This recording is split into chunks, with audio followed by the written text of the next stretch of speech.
B. Defensive back gets a B, special teams gets a B+, and coaching gets an A. Those are my Caner grades after Tennessee's 66-24 win over Missouri.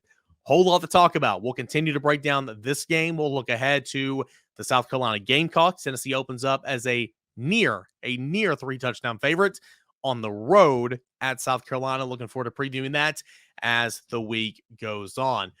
We'll see where Tennessee's ranked in the college football playoffs on Tuesday. I think they'll still be 5th. Everybody in front of Tennessee continued to win. Oregon did lose. That helps a little bit. Tennessee needed TCU to lose. TCU did not. It was still an ugly football game. But I still think even if TCU wins out, Tennessee's still got a really good chance to make the college football playoff, because I think the loser of Ohio State and Michigan will be thrown out because the strength schedule is so bad. Georgia's going to win out. Say TCU wins out, TCU's in there. They get out, and then you're going to be picking between a Tennessee and a Pac-12 champion with one loss. and I think Tennessee would get in over there. So we will see what happens. We'll see what happens. Any questions? Get them in there. Twitter Tuesday mailbag show coming up on tomorrow's show. At _Caner, at Locked On Vols. Put them in the comment section on YouTube, guys. Appreciate it. Thank you as always. You guys are phenomenal. Thank you so much for taking time out of your day to join me here on Locked On Vols. If you're watching on YouTube and you haven't subscribed, please subscribe. That's how I get paid. All right. Please subscribe. Go ahead and get that done. Like this video. Let's get it to 500 likes if you would. And if you're listening and you haven't subscribed, please go ahead and listen, or please go ahead and subscribe on whichever podcast device that you listen to. Guys, appreciate it. As always, same time, same place. We'll do it again tomorrow. Check out Locked On Sports Today. Make that your second listen. Biggest stories and takes of the day. That's Locked On Sports Today. Right after Locked On Vols each and every day. Appreciate it, guys. We'll do it tomorrow. Enjoy the rest of your Monday, everybody.